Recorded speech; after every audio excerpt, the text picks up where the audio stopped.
Hello students, नमस्कार, जय सर्वोत्तम। आप सभी बहुत अच्छे होंगे शायद, है ना? शायद की पक्का पक्का। चलिए बेटा, अपन आज और थोड़ा सा आगे बढ़ते हैं। हमने लास्ट लेक्चर में जो आप लोगों से बात की थी वो बात की थी कि myelinated and non myelinated neuron में क्या डिफरेंस है। इसके अलावा हमने बात की थी कि माइलिनेटेड न्यूरॉन जो होती है वो cranial nerve and spinal nerve होती है, जबकि नॉन माइलिनेटेड न्यूरॉन जो होती है वो सोमेटिक नर्वस सिस्टम की neuron and autonomous nervous system की न्यूरॉन होती है। मेरी बात क्लियर है? उसके बाद हमने कहा था कि न्यूरॉन जो है अगर वो पीएनएस की न्यूरॉन है तो पीएनएस की न्यूरॉन हर हाल में स्वान सेल से एनक्लोज्ड होगी, चाहे माइलिन शीथ हो या माइलिन शीथ ना हो। मतलब चाहे न्यूरॉन माइलिनेटेड हो चाहे नॉन माइलिनेटेड हो, always enclosed by Schwann cell. और स्वान सेल की कवरिंग को बोला था क्या? न्यूरीलेमा। मेरी बात ठीक है? ये बात अपन ने डिस्कस कर ली थी। फिर हमने पॉइंट बताया था कि माइलिन शीथ जो होता है वो नर्व इंपल्स के कंडक्शन की स्पीड को क्या करता है? इंक्रीज करता है। इसका मतलब यह हुआ कि माइलिनेटेड न्यूरॉन में इंपल्स कंडक्शन की स्पीड नॉन माइलिनेटेड न्यूरॉन से क्या होती है? ज्यादा होती है। Is it clear? चले, आई शुड मूव अहेड। देखिए, उसके बाद सबसे लास्ट में मैंने ये एक क्वेश्चन जो था, ये क्वेश्चन आप लोगों के लिए छोड़ दिया था। ये क्वेश्चन आप लोगों के लिए छोड़ दिया था। क्या सवाल था? मैंने आपसे बताया था कि माइलिन शीथ एक डिसकंटिन्यूअस लेयर है। मेरी बात क्लियर है? जो कि नोड ऑफ रेनवियर पे क्या होती है? एब्सेंट होती है। अब सवाल यही था कि why myelin sheath is not a continuous layer. Continuous layer क्यों नहीं है? और ये मैंने होमवर्क में दिया था, आप लोगों ने शायद ट्राई किया होगा। मैंने ये भी कहा था कि इस सवाल को मैं ऑलरेडी अपने एक्सप्लेनेशन में प्रीवियस लेक्चर में ही आंसर कर चुका हूं। डिपेंड इस बात पे करता था कि आप लोगों ने कितना कंसंट्रेट होके वो लेक्चर देखा या पढ़ा। Is it clear? तो अब वही बात मैं रिपीट करता हूं बेटा। मैंने लास्ट लेक्चर में आपको बताया था कि माइलिन शीथ जो है वो एक इंसुलेटर लेयर की तरह काम करता है। किसकी तरह काम करता है? एक इंसुलेटर लेयर की तरह, जो आयंस की लीकेजिंग को प्रिवेंट करने का काम कर रही है। हाँ कि ना? और हमने ये भी बात बताई थी कि एक्शन पोटेंशियल को जनरेट करने के लिए आयंस का एक्सचेंज होना जरूरी है। जब तक extra cellular fluid and axoplasm के बीच आयंस का एक्सचेंज नहीं होगा तब तक न्यूरॉन में इंपल्स और एक्शन पोटेंशियल जनरेट नहीं होगा। और वो इंपल्स और एक्शन पोटेंशियल जनरेट कहां पे हो रहा था? माइलिनेटेड न्यूरॉन में।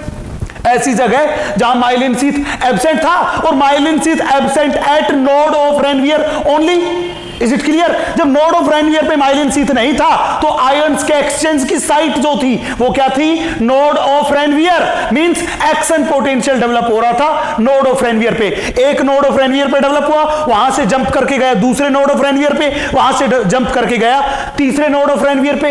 Is it clear? हाँ कि ना? अब वो एक नोड ऑफ रेनवियर से दूसरे नोड ऑफ रेनवियर पे जा रहा था जंप करते हुए। क्यों? क्योंकि दो नोड ऑफ रेनवियर के बीच की डिस्टेंस थी अप्रोक्स 1 mm। कितनी थी? Approx 1 mm। अगर उन नोड ऑफ रेनवियर के बीच की डिस्टेंस और ज्यादा होती तो आगे आगे एक्शन पोटेंशियल जंप करके नहीं जा पाता, क्योंकि डिस्टेंस क्या हो गई थी? ज्यादा। मेरी बात क्लियर है? तो सिमिलरली बात करते हैं कि अगर माइलिन शीथ एक कंटिन्यूअस लेयर होती, मतलब पूरे के पूरे एक्सोन में माइलिन शीथ प्रेजेंट होता, तो पूरे के पूरे एक्सोन में आयंस का एक्सचेंज पॉसिबल नहीं था। और जब आयंस एक्सचेंज ही नहीं होता तो एक्शन पोटेंशियल और इंपल्स जनरेट नहीं होता। जब इंपल्स जनरेट नहीं होता तो एक्सोन में impulse conduction is not possible. Is it clear? इसीलिए माइलिन शीथ जो है वो एक कंटिन्यूअस लेयर नहीं है। Means myelin sheath is a discontinuous layer. Clear है भैया? आई होप आपके क्वेश्चन का आंसर आपको मिल गया होगा और आपको यह बात क्लियर हो गई होगी। चले बेटा, अब अपन थोड़ा और आगे मूव करते हैं। बेटा प्रीवियस लेक्चर में हमने इस बात को पढ़ लिया था कि on the basis of myelin sheath neuron जो थी, या मैं कहूं एक्सोन पार्ट ऑफ न्यूरॉन जो था, वो दो टाइप का था, माइलिनेटेड न्यूरॉन एंड दूसरी थी नॉन माइलिनेटेड न्यूरॉन। अब सवाल ये था कि सर आपने जब पढ़ाया था न्यूरॉन के बारे में तो बताया था कि neuron is composite of 3 part. कौन कौन से 3 पार्ट थे? सबसे पहला डेंड्राइट, डेंड्राइट यहां पे present small and branched process थे। दूसरा था साइटोन जो कि लार्जेस्ट पार्ट ऑफ न्यूरॉन था, एंड तीसरा जो मेरे पास है वो है एक्सोन जो कि लॉन्गेस्ट पार्ट ऑफ न्यूरॉन है। हां कि ना? तो जब भी न्यूरॉन के बारे में बात करके चले तो न्यूरॉन में 2 टाइप्स ऑफ प्रोसेसेस प्रेजेंट है, एक तो डेंड्राइट वाले पार्ट और दूसरा एक्सोन वाला पार्ट। तो यहां पे अपन दूसरा पढ़ रहे हैं, वो पढ़ रहे हैं types of neuron on the basis of number of axon and dendrons, number of axons and dendrons. चले भैया अपन बात करके चले। देखिए यहां पे सबसे पहले जो न्यूरॉन है उस न्यूरॉन को बोलते बेटा अपन एपोलर। सबसे पहले न्यूरॉन को क्या बोलते बेटा? एपोलर न्यूरॉन। ध्यान रखना एपोलर न्यूरॉन वो होती है जिसमें एपोलर न्यूरॉन वो होती है जिसमें complete neuron is made up of साइटोन part. ये मेरे पास रहा न्यूरॉन का न्यूक्लियस, ये मेरे पास रहा उसके अंदर भरा हुआ सेल का साइटोप्लाज्म, और ये जो पार्ट है मेरे पास ये न्यूरॉन का कौन सा पार्ट है? न्यूरॉन का साइटोन पार्ट है। न्यूरॉन का कौन सा पार्ट है बेटा? साइटोन पार्ट। मींस एपोलर न्यूरॉन वो न्यूरॉन है जिसमें एक्सोन एंड डेंड्राइट्स कंप्लीटली क्या है? एब्सेंट। कंप्लीटली क्या है? Absent. Neuron is made up of only साइटोन part. Only कौन से पार्ट? साइटोन पार्ट। मतलब यहां पे मैं बोलूं तो एपोलर न्यूरॉन क्या हुई? जिसमें एक्सोन एंड डेंड्राइट दोनों के दोनों क्या है बेटा? ये दोनों के दोनों एब्सेंट है। मेरी बात क्लियर है? अब सवाल था सर ये तो बहुत सिंपल टाइप की न्यूरॉन हो गई। हाँ बहुत सिंपल टाइप की न्यूरॉन हो गई। जब ये बहुत सिंपल टाइप की न्यूरॉन है तो ये किसमें मिलेगी? ये बच्चे उन एनिमल्स में मिलेगी जहां से नर्वस सिस्टम की स्टार्टिंग हुई थी। और मैंने बताया था कि एनिमल किंगडम में नर्वस सिस्टम की स्टार्टिंग हुई थी, वो हुई थी फ्रॉम सीलेंट्रेटा। तो किस में प्रेजेंट है ये? सीलेंट्रेटा। और सीलेंट्रेटा का बहुत फेमस एग्जांपल अपने पास है, वो क्या है बच्चे? हाइड्रा। तो जब भी कहे कि एपोलर न्यूरॉन किस में प्रेजेंट है तो इसका एग्जांपल है सीलेंट्रेट्स।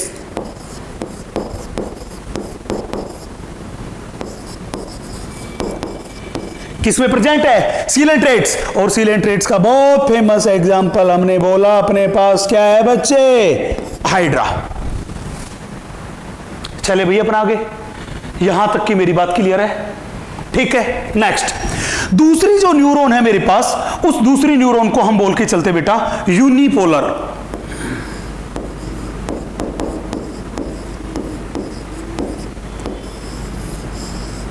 दूसरे टाइप की न्यूरॉन है, उस दूसरे टाइप की न्यूरॉन को हम बोल के चलते बेटा यूनिपोलर न्यूरॉन। अब सवाल था यूनी, एपोलर मतलब जिसमें अपने पास डेंड्राइट्स एंड एक्सोन क्या थे? एब्सेंट। ए मतलब एब्सेंट। यूनी, यूनी का मतलब एक, यूनी का मतलब एक। मतलब यहां पे वर्ड है यूनी, और यूनी का मतलब होता है वन, मतलब सिंगल। मींस ये एक ऐसी न्यूरॉन थी जिसमें ओनली सिंगल प्रोसेस प्रेजेंट था, और वो सिंगल प्रोसेस क्या प्रेजेंट था? Only axon. ओनली क्या प्रेजेंट था? एक्सोन। तो यहां पे मैंने कहा कि यहां पे only single process axon is present. ये ऐसी थी जिसमें ओनली सिंगल प्रोसेस प्रेजेंट था, और वो सिंगल प्रोसेस क्या था? एक्सोन प्रेजेंट था। मतलब यूनिपोलर न्यूरॉन जो थी उसमें डेंड्राइट जो था, या मैं कहूं डेंड्रोन जो था, वो डेंड्रोन क्या था? एब्सेंट। मतलब यहां पे बात करके चले तो यहां पे डेंड्राइट्स जो थे वो डेंड्राइट्स क्या थे बेटा? एब्सेंट। सवाल था तो सर इस न्यूरॉन की स्ट्रक्चर कैसी होगी? चलिए बात कर लेते हैं बच्चे। ये मेरे पास मैंने कहा मान लीजिए कोई न्यूरॉन है, न्यूरॉन का ये पार्ट है साइटोन पार्ट, और हमने बताया था न्यूरॉन के साइटोन वाले पार्ट में ही प्रेजेंट है न्यूक्लियस। ये N4 है न्यूक्लियस, जैसा मैंने यहां पे बनाया था। ये मेरे पास है न्यूक्लियस, ये इसके अंदर भरा हुआ फ्लूइड मेटेरियल है, हाँ कि ना। यहां पे ये जो न्यूरॉन है, इस न्यूरॉन का ये जो पार्ट मैंने ब्लू कलर से बनाया है, ये ब्लू कलर वाला पार्ट इस न्यूरॉन का एक्सोन पार्ट है, और ये जो बल्ब लाइक स्ट्रक्चर है, इन्हीं को तो बोला था साइनेप्टिक नोब। क्लियर। तो मैंने कहा ये न्यूरॉन थी, इस न्यूरॉन का ये वाला जो पार्ट है, ये वाला पार्ट मेरे पास कौन सा पार्ट है न्यूरॉन का, ये मेरे पास है एक्सोन पार्ट। एंड ये व्हाइट वाला जो पार्ट है, इस व्हाइट वाले पार्ट को अपन बोलते हैं बेटा साइटोन। कौन सा पार्ट बोलते हैं व्हाइट वाले को? साइटोन। तो कहने का मतलब यूनिपोलर न्यूरॉन एक ऐसी न्यूरॉन थी जिसमें एक सिंगल प्रोसेस प्रेजेंट था, और वो सिंगल प्रोसेस क्या था? एक एक्सोन। क्या था? एक एक्सोन। एंड दूसरी चीज क्या थी? साइटोन। मतलब उसमें डेंड्राइट्स कंप्लीटली क्या थे? एब्सेंट। तो जब भी बात करके चले तो यूनिपोलर में केवल एक्सोन प्रेजेंट है, डेंड्राइट्स कंप्लीटली क्या है? एब्सेंट। चले भैया, तीसरी अपन बात करते हैं, वो मेरे पास है मल्टीपोलर, सॉरी यूनिपोलर के बाद हम तीसरी बात करते हैं बेटा, वो बात करते हैं बाइपोलर। Bipolar neuron. चले भैया देखिएगा बच्चे, जब भी हम बाइपोलर न्यूरॉन के बारे में बात करके चलें तो मैंने पहले ही आपको बताया है कि न्यूरॉन जो है, उस न्यूरॉन के तीन पार्ट है, cyton, dendrites and axon. Multipolar neuron वो न्यूरॉन थी जिसका डायग्राम मैं आपके सामने बना रहा हूं कि उसमें ये वाला जो पार्ट है, मान लीजिए ये वाला पार्ट मेरे पास है, ये वाला पार्ट है मेरे पास साइटोन, और ये मेरे पास पार्ट है, ये पार्ट है इसका न्यूक्लियस। चले भैया, न्यूक्लियस है, न्यूक्लियस के अराउंड ये भरे हुए डॉट से रिप्रेजेंट किया, ये मेरे पास इसके अंदर भरा हुआ फ्लूइड मेटेरियल है, दैट इज इस सेल का साइटोप्लाज्म है। अब यहां पे अगर हम बात करके चले डेंड्राइट्स की, तो मैंने कहा था डेंड्राइट स्मॉल ब्रांचेड प्रोसेसेस हैं जो किससे कनेक्टेड होते हैं? साइटोन से। मैंने कहा ये साइटोन वाला पार्ट है, और इस साइटोन से कनेक्टेड ये स्मॉल जो ब्रांचेड प्रोसेसेस हैं, इन स्मॉल ब्रांचेड प्रोसेसेस को हमने बोल दिया, वो हमने बोल दिया बेटा क्या? ये मेरे पास प्रोसेसेस है, इन्हीं को अपने बोल दिया डेंड्राइट। इन्हीं को मैंने कह दिया डेंड्राइट्स। ऐसा होता है। लेकिन यहां पे मैंने बोला बाइपोलर।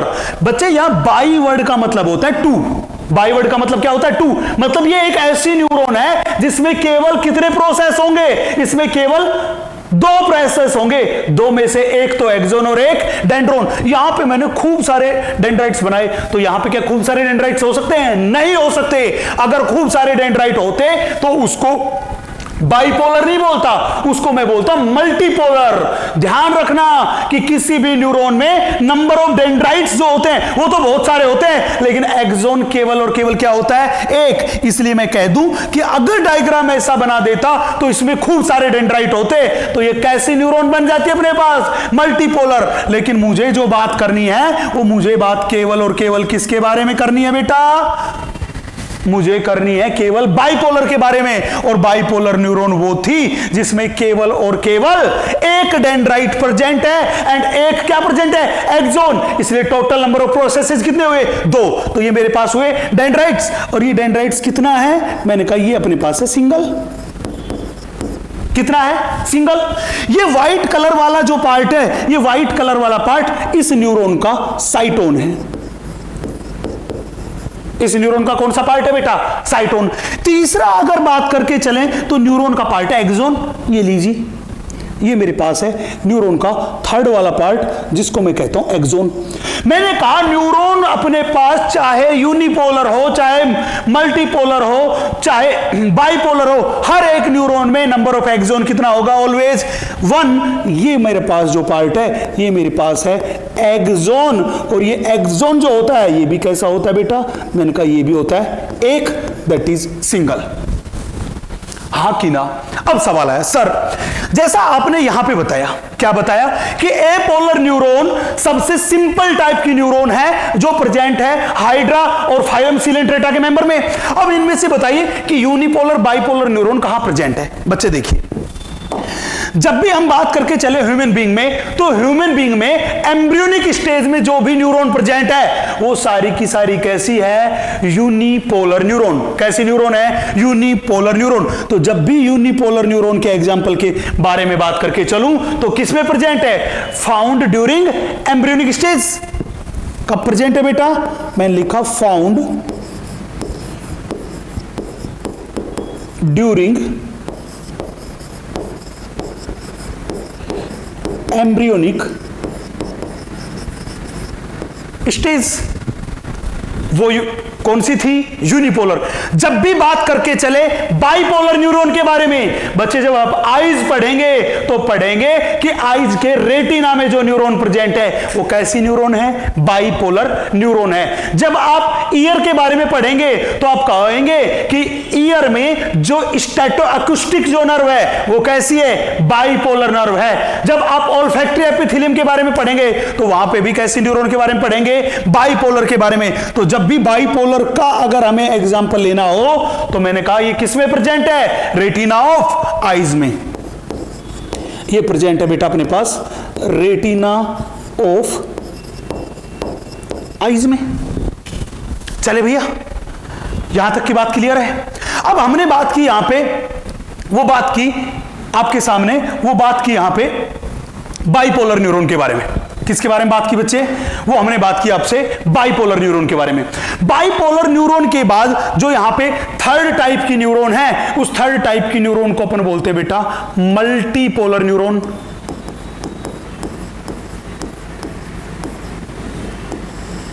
कैसे न्यूरॉन कहते हैं? Multipolar neuron. सवाल था सर ये मल्टीपोलर न्यूरॉन क्या होती है? बच्चे वर्ड से ही पता है, मल्टी, मल्टी मतलब मैनी, मल्टी मतलब मैनी। और अभी प्रीवियस डायग्राम में मैंने बताया था कि यहां पे मैनी प्रोसेसेस प्रेजेंट है, मतलब डेंड्राइट्स एंड एक्सोन के बारे में अपन बात कर रहे हैं, वही तो प्रोसेस है। मैंने कहा था कि न्यूरॉन जो है उस न्यूरॉन में एक्सोन ऑलवेज कितना होता है? सिंगल, जबकि डेंड्राइट्स के नंबर कितने हो सकते हैं? 2 हो सकते हैं, 2 से ज्यादा हो सकते हैं, मतलब मैनी डेंड्राइट्स हो सकते हैं। तो अगर ये मल्टीपोलर है तो इसमें भी एक्सोन तो एक ही होगा। मल्टीपल नंबर किसके होंगे? वो होंगे डेंड्राइट्स के। कैसे होंगे? देखिए मैं डायग्राम बनाता हूं आपके सामने। अगर इस न्यूरॉन के बारे में बात करें तो मान लीजिए मेरे पास ये इस न्यूरॉन का साइटोन वाला पार्ट है। साइटोन वाले पार्ट में ही न्यूरॉन का न्यूक्लियस होता है। मान लीजिए ये मेरे पास इसके अंदर भरा हुआ फ्लूइड मटेरियल, निसल ग्रैन्युल्स वगैरह सब प्रेजेंट है। मैंने कहा न्यूरॉन का ये लार्जेस्ट पार्ट है, इस लार्जेस्ट पार्ट को ही अपन बोलते हैं साइटोन। चलो बेटा मैं आगे, अपन ने बताया था कि साइटोन से अटैच्ड होते हैं कुछ स्मॉल साइज के प्रोसेसेस जो कि ब्रांच्ड होते हैं, और उन प्रोसेसेस को ही हमने क्या बोला था? डेंड्राइट्स।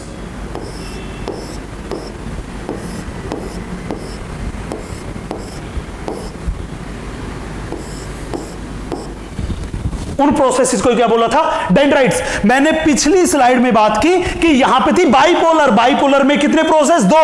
तो एक तो क्या होगा? एक्सोन, दूसरा क्या होगा? डेंड्राइट। हो गए 2 प्रोसेस। लेकिन ये मल्टीपोलर मतलब यहां पे प्रोसेसेस खूब सारे, और मैंने कहा न्यूरॉन में एक्सोन हमेशा क्या होता है? एक। तो खूब सारे क्या होंगे? डेंड्राइट्स। तो मैंने कहा कि ये जो प्रोसेस मेरे पास है ये यहां पे प्रेजेंट है डेंड्राइट्स।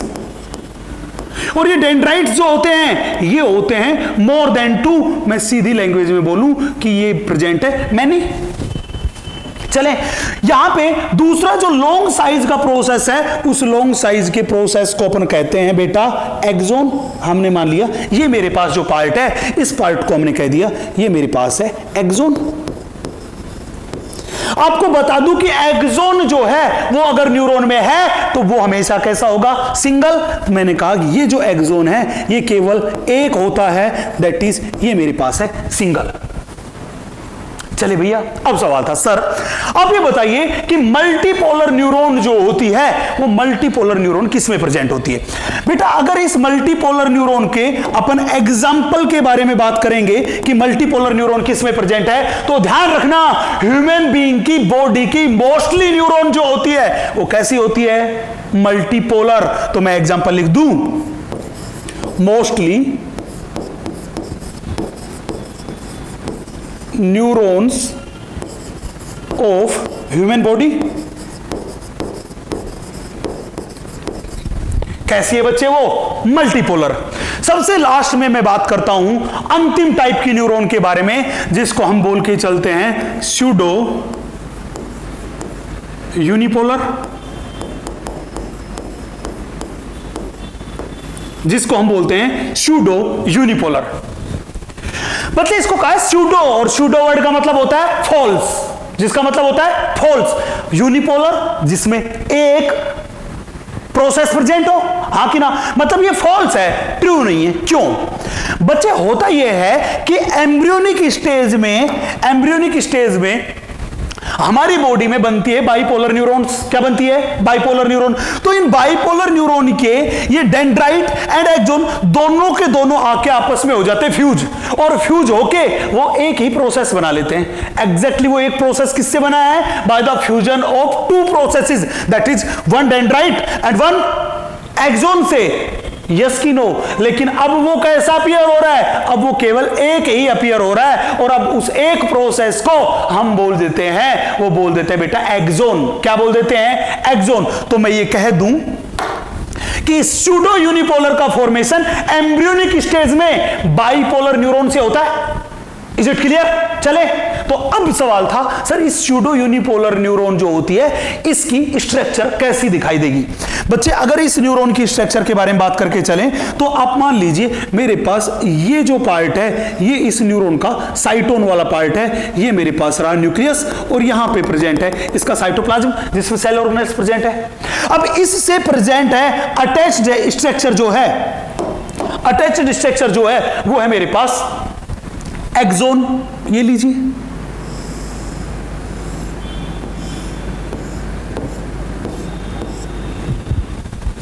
दूसरा वाला पार्ट जो है इसका वो ये रहा।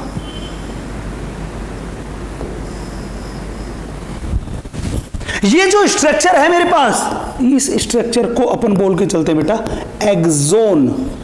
क्या बोल के चलते हैं? एक्सोन। ये व्हाइट वाली जो स्ट्रक्चर है, इस व्हाइट वाली स्ट्रक्चर को बोल के चलते हैं अपन साइटोन। क्या बोल के चलते हैं? साइटोन। मतलब स्यूडो यूनिपोलर न्यूरॉन भी ऐसी न्यूरॉन है जिसमें हमें डेंड्राइट्स अपीयर नहीं हो रहा, और जब डेंड्राइट्स अपीयर नहीं हो रहा तो ये किसकी तरह दिखाई दी हमें? यूनिपोलर न्यूरॉन की तरह। Is it clear? चलिए अपन आगे। अब यहां पे मैंने कहा कि इसका ये वाला पार्ट जो होता है ये किसी भी स्टिमुलस को रिसीव करता है, एंड ये वाला जो पार्ट होता है ये न्यूरोट्रांसमीटर को रिलीज करने का काम करता है। मेरी बात क्लियर है? सवाल था सर ह्यूमन बॉडी में ये स्यूडो यूनिपोलर न्यूरॉन जो है ये कहां पे प्रेजेंट है? बच्चे अगर स्यूडो यूनिपोलर न्यूरॉन के एग्जांपल के बारे में बात करके चलें तो ये स्यूडो यूनिपोलर न्यूरॉन जो होती है ये प्रेजेंट होती है डोर्सल रूट गैंग्लिया में। कहां प्रेजेंट होती है? Dorsal root ganglia of spinal cord में। तो एग्जांपल कहां है? Dorsal root ganglia of spinal cord. Dorsal root ganglia of spinal cord, इसमें प्रेजेंट होती है स्यूडो यूनिपोलर न्यूरॉन। हाँ कि ना? इस स्यूडो यूनिपोलर न्यूरॉन को हम यूनिपोलर में ही कंसीडर करके चलते हैं। इसीलिए एनसीईआरटी ने बोल रखा है कि ह्यूमन बीइंग में एक्सोन तथा डेंड्राइट्स के नंबर के बेसिस पे जो न्यूरॉन होती है वो 3 टाइप की होती है। कौन कौन सी? यूनिपोलर, बाइपोलर, एंड तीसरी बात कर रखी है वो कर रखी है मल्टीपोलर के बारे में। एनसीईआरटी ने केवल इन 3 के बारे में बात कर रखी है, चौथी कोई भी बात एनसीईआरटी ने नहीं कर रखी। मतलब उसने स्यूडो यूनिपोलर को किस में कंसीडर कर रखा है बच्चे? इस यूनिपोलर में कंसीडर कर रखा है। और आपको पता है कि एपोलर न्यूरॉन ह्यूमन बीइंग की बॉडी में प्रेजेंट नहीं होती, इसलिए एनसीईआरटी ने लिख रखा है कितने टाइप की न्यूरॉन? 3 टाइप्स की न्यूरॉन। मेरी यहां तक की बात शायद आपको क्लियर होगी। आगे चलें, देखिएगा। तो अब बच्चे आगे जब अपन बात कर रहे हैं तो आगे अपने पास आती है अगेन हम न्यूरॉन के क्लासिफिकेशन के बारे में बात कर रहे हैं। अगेन हम किस बारे में बात कर रहे हैं? न्यूरॉन के क्लासिफिकेशन के बारे में बात कर रहे हैं। बच्चे न्यूरॉन जो होती है उसको क्लासिफाइड करते हैं 3rd पैरामीटर के बेसिस पे। वो 3rd पैरामीटर क्या है? वो 3rd पैरामीटर है मेरे पास, वो 3rd पैरामीटर है on the basis of function. Function के बेसिस पे अपन न्यूरॉन का क्लासिफिकेशन कर रहे हैं। कैसे बच्चे? फंक्शन के बेसिस पे न्यूरॉन को हमने 3 टाइप्स में डिवाइड कर दिया। कितने टाइप में कर दिया भाई डिवाइड? न्यूरॉन्स को हमने फंक्शन के बेसिस पे डिवाइड कर दिया बेटा 3 टाइप्स में। अब सवाल यह था कि न्यूरॉन को 3 टाइप्स में डिवाइड किया तो वो कौन कौन से पैरामीटर्स थे जिनके बेसिस पे न्यूरॉन को हमने 3 टाइप में डिवाइड किया? बात करें, देखिएगा। सबसे पहला, अब मान लीजिए मेरे पास ये किसी भी पर्सन है,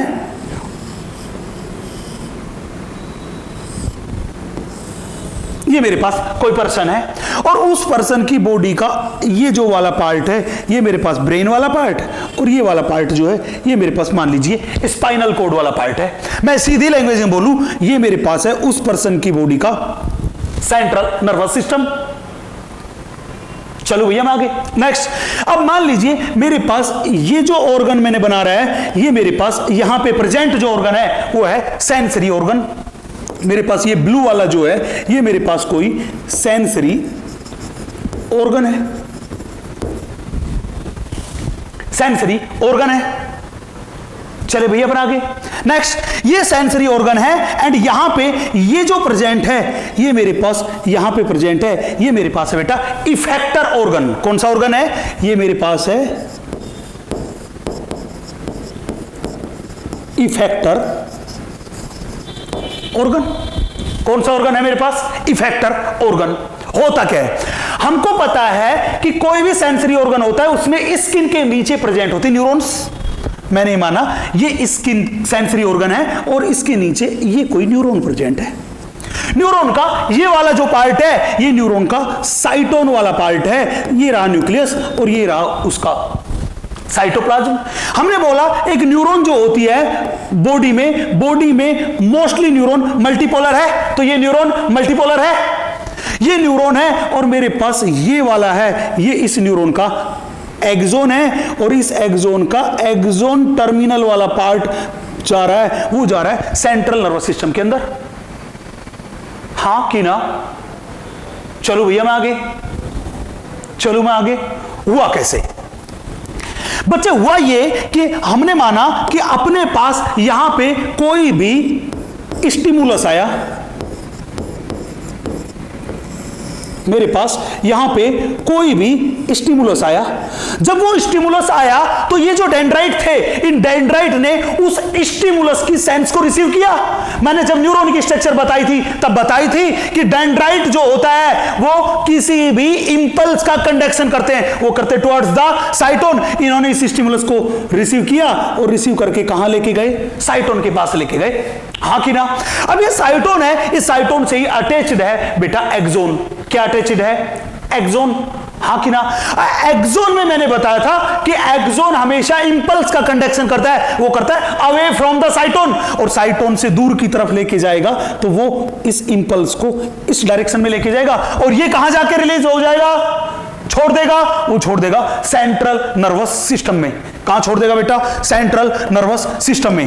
तो मैं क्या कह दूं कि ये व्हाइट कलर वाली जो न्यूरॉन मैंने बनाई है ये ऐसे न्यूरॉन थी जो किसी भी स्टिमुलस को, किसी भी इंपल्स को सेंसरी ऑर्गन से लेके किस में आ रही थी? सेंट्रल नर्वस सिस्टम में। तो इस न्यूरॉन को ही हमने कह दिया बेटा सेंसरी नर्व, या इसी का दूसरा नाम है बेटा एफिरेंट नर्व। एनसीईआरटी ने एफिरेंट नर्व ही टर्म यूज कर रखी है। तो जब भी पूछे कि सेंसरी नर्व और एफिरेंट नर्व क्या होती है तो ध्यान रखना, सेंसरी नर्व एफिरेंट नर्व वो है जो सेंसरी ऑर्गन से स्टिमुलस कहां लेके आती है बच्चे? सेंट्रल नर्वस सिस्टम में लेके आती है। चलो भैया मैं आगे, यहां तक की बात में कोई दिक्कत नहीं। अब जो ये सेंसरी इंपल्स है, ये इंपल्स जो था वो पहुंच गया सेंट्रल नर्वस सिस्टम में। अब सेंट्रल नर्वस सिस्टम जो था वो उस सेंसरी इंपल्स को प्रोसेस करेगा और प्रोसेस करके एक रिजल्ट बनाएगा, एक रेस्पॉन्स बनाएगा। हां कि ना? हां कि ना? तो सेंट्रल नर्वस सिस्टम में ये न्यूरॉन जो होती है, ये न्यूरॉन जाके दूसरी न्यूरॉन्स के साथ साइनेप्स बनाती है। ये लीजिए, ये इसके अंदर रही न्यूरॉन, ये न्यूरॉन का रहा डेंड्राइट वाला पार्ट, चलें, ये मेरे पास रहा इस न्यूरॉन का एक्सोन वाला पार्ट। हाँ कि ना? मैंने कहा कि ये न्यूरॉन यहां पे आई और आके इसने इंपल्स को दे दिया इस पिंक कलर वाली न्यूरॉन को। हाँ कि ना? ये पिंक कलर वाली न्यूरॉन जो थी ये बहुत छोटे साइज की मल्टीपोलर न्यूरॉन थी और इस न्यूरॉन ने उस इंपल्स को, जो कि सेंसरी इंपल्स आया था, उस पर प्रोसेसिंग करी और प्रोसेसिंग करके अब जवाब भेजेगी। मान लीजिए मैंने कहा कि वो जवाब भेज रही है पैर के पास कि आपको पैर हटाना है, तो पहले ये इंपल्स लेके आई थी कि भैया पैर में कोई पिंच हुई है, वो इंपल्स लेके आई सेंसरी इंपल्स। अब इसने रेस्पॉन्स दिया कुछ मसल्स को कि तुम कॉन्ट्रैक्शन करो ताकि पैर यहां से हट जाए, तो उसके लिए सारा प्रोसेस कहां पे किया? इस पिंक कलर की न्यूरॉन ने किया और पिंक कलर की न्यूरॉन से इस जवाब को इस ऑर्गन में लेके जाने का जो काम करेगी वो काम करेगी ये ब्राउन कलर वाली न्यूरॉन। और ब्राउन कलर वाली न्यूरॉन जो थी ये इस रेस्पॉन्स को लेके आ गई यहां पे। हाँ कि ना? तो हुआ क्या यहां पूरे के पूरे केस में यहां हुआ स्टिमुलस आया, उस स्टिमुलस को सेंसरी ऑर्गन से सेंट्रल नर्वस सिस्टम में कौन लेके आई? Sensory nerve. और सेंट्रल नर्वस सिस्टम ने जो रेस्पॉन्स भेजा वो रेस्पॉन्स रिसीव किया, यहां से स्टिमुलस पहुंचा यहां पे, इस पिंक कलर की न्यूरॉन ने प्रोसेस करके रेस्पॉन्स दिया, वो रेस्पॉन्स पहुंचा इस ब्राउन कलर वाली न्यूरॉन के पास। ब्राउन कलर वाली न्यूरॉन इस रेस्पॉन्स को लेके गई, वो लेके गई इस इफेक्टर ऑर्गन के पास। हाँ कि ना? तो ये जो ब्राउन कलर वाली न्यूरॉन है, इस ब्राउन कलर वाली न्यूरॉन को ही हम बोल के चलते हैं बेटा मोटर नर्व या इफिरेंट नर्व, मोटर नर्व, या इसी का दूसरा नाम है, वो दूसरा नाम है इफिरेंट नर्व। मेरी बात क्लियर है? तो रिजल्ट क्या निकला? सेंसरी नर्व या एफिरेंट नर्व वो थी जो कि सेंसरी ऑर्गन से इंपल्स को लेके आ रही थी सेंट्रल नर्वस सिस्टम में, जबकि मोटर नर्व वो थी जो इंपल्स को या मैं कहूं रेस्पॉन्स को लेके जा रही थी। कहां पे? सेंट्रल नर्वस सिस्टम से इफेक्टर ऑर्गन के पास। इस इफेक्टर ऑर्गन का ही दूसरा नाम है peripheral organ. Peripheral organ.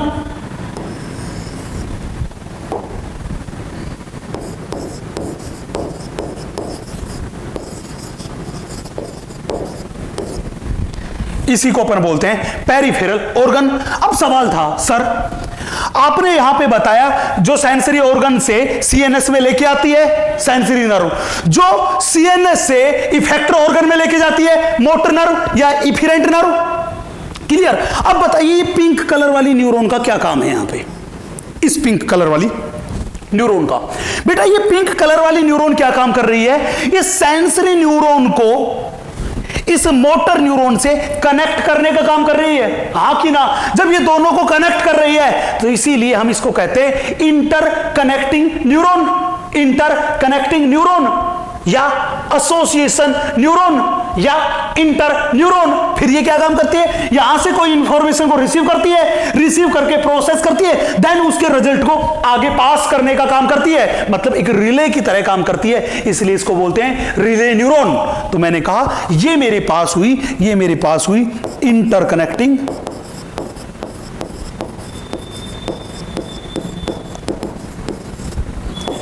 Neuron. ये मेरे पास कौन सी न्यूरॉन हुई बेटा? ये मेरे पास हुई इंटर कनेक्टिंग न्यूरॉन। ये इंटर कनेक्टिंग न्यूरॉन जो है ये मेमोरी बैंक की तरह काम करती है। किसकी तरह काम करती है? Work as memory bank. ये मेमोरी बैंक की तरह काम करती है। यही है जो सेंसरी इंपल्स पे प्रोसेसिंग करके मोटर रेस्पॉन्स जनरेट करने का काम करती है। कौन सी? Inter connecting neuron, association neuron, inter neuron या रिले न्यूरॉन। मेरी बात क्लियर है? चलूं मैं आगे। तो यही सारी की सारी बातें लिख रखी मैंने। सेंसरी न्यूरॉन को बोल रखा है एफिरेंट नर्व। एफिरेंट क्या काम कर रही है? सेंसरी ऑर्गन से इंपल्स को लेके जा रही है सीएनएस में। मोटर न्यूरॉन क्या काम कर रही है? सीएनएस से रेस्पॉन्स को लेके जा रही है इफेक्टर ऑर्गन या पेरिफेरल ऑर्गन में। इंटरन्यूरॉन और रिले न्यूरॉन वो सेंसरी न्यूरॉन को मोटर न्यूरॉन से कनेक्ट करने का काम कर रही है एंड सेंसरी इंपल्स पे प्रोसेसिंग करके मोटर रेस्पॉन्स जनरेट करने का काम कर रही है। ये एक मेमोरी बैंक की तरह काम करती है। मेरी यहां तक की बात में किसी को कोई भी दिक्कत है तो आप मुझे बताइए, आप मुझे बताइए। चले भैया, यहां तक की बात में किसी को कोई दिक्कत नहीं है, अपन आगे चले। अब अपने को बात यह करनी है, अपने को बात यह करनी है कि इंपल्स का कंडक्शन जो होता है न्यूरॉन में, वो न्यूरॉन में इंपल्स का कंडक्शन कैसे होता है, इंपल्स का कंडक्शन कैसे होता है। तो एनसीईआरटी में कुछ लाइंस लिखी हुई है, उन लाइंस के बारे में मैं थोड़ा सा आपको बता दूं कि एनसीईआरटी ने क्या लाइंस लिख रखी है। चले भैया, करे बात, एनसीईआरटी ने कौन सी लाइंस लिख रखी है। बच्चे, जब एनसीईआरटी ने यह हेडिंग डाल रखी है generation of and conduction of nerve impulse, तो उसमें सबसे पहले ही लाइन लिख रखी है कि न्यूरॉन्स आर एक्साइटेबल सेल्स। कैसी सेल्स है? Excitable cell. बोला कि न्यूरॉन एक्साइटेबल सेल क्यों है, तो बोला कि न्यूरॉन इसलिए है क्योंकि उस न्यूरॉन की मेम्ब्रेन जो होती है वो मेम्ब्रेन पोलराइज्ड स्टेट में होती है। उसकी मेम्ब्रेन कैसी स्टेज में होती है? पोलराइज्ड स्टेट में होती है। चले भैया, मैं बताऊं इसका मतलब क्या है। बच्चे देखिए, हमने न्यूरॉन को एक्साइटेबल सेल बोला, ये बात तो जब मैंने न्यूरॉन एंड न्यूरोग्लियल में डिफरेंस बताया था तभी आपको बताया था कि न्यूरॉन किसी भी एक्सटर्नल स्टिमुलस को डिटेक्ट कर सकती है एंड उसे रिसीव कर सकती है। जब वो डिटेक्ट करके रिसीव करेगी तो वो कौन सी कहलाएगी? वो उसका कैरेक्टर कहलाएगा एक्साइटेबिलिटी। इसलिए मैंने कहा था कि न्यूरॉन एक एक्साइटेबल सेल है। देन ये क्या काम करती है? एक्साइटेड होके उस इंपल्स का कंडक्शन भी करती है। इसलिए दूसरा कैरेक्टर मैंने बताया था इसका कंडक्टिविटी। हाँ कि ना? अगर बात करें तो ह्यूमन बीइंग की बॉडी में दो टाइप की सेल्स है जो कि एक्साइटेबल सेल है। पहली सेल न्यूरॉन एंड दूसरी मसल भी एक एक्साइटेबल सेल है। ये मूवमेंट एंड लोकोमोशन वाले चैप्टर में आपने जब मसल्स के यूनिक कैरेक्टरिस्टिक्स पढ़े थे उस टाइम पढ़ा होगा। मेरी बात क्लियर है? अब सवाल यह था कि सर ये मान लिया कि मसल्स एंड न्यूरॉन दोनों के दोनों एक्साइटेबल सेल है और यहां पे लिख रखा है वो न्यूरॉन इसलिए एक्साइटेबल है क्योंकि वो कैसी स्टेज में है? वो पोलराइज्ड स्टेट में है। अब सवाल यही निकल के आया कि सर इस पोलराइज्ड स्टेट का मतलब क्या है। बच्चे, केमिस्ट्री जब आप पढ़ते हो इनऑर्गेनिक तो पढ़ते हो कि वाटर जो है वो अपने पास पोलर मॉलिक्यूल है। कैसा मॉलिक्यूल है? पोलर मॉलिक्यूल है। पोलर मॉलिक्यूल का सीधा सा मतलब यह हुआ कि इसमें वो कंपाउंड इन्वॉल्व है जिनकी इलेक्ट्रोनेगेटिविटी में डिफरेंस है, या मैं सीधा बोलूं कि जिसपे कुछ ना कुछ चार्ज प्रेजेंट है। हाँ कि ना? तो जिन पे चार्ज होगा उन्हीं को तो बोलेंगे पोलराइज्ड। मेरी बात क्लियर है? तो सवाल यह था कि सर यहां पे इनकी मेम्ब्रेन पोलराइज्ड है, इसका मतलब इसकी मेम्ब्रेन पे क्या प्रेजेंट है? चार्ज। इसका मतलब पोलराइज्ड स्टेट में है। इसका मतलब न्यूरॉन की मेम्ब्रेन जो है वो इलेक्ट्रिकली चार्ज्ड है। कैसी है?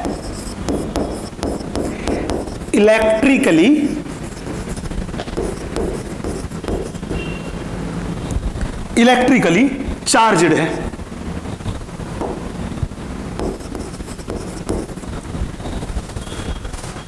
कैसी बेटा इसकी मेम्ब्रेन?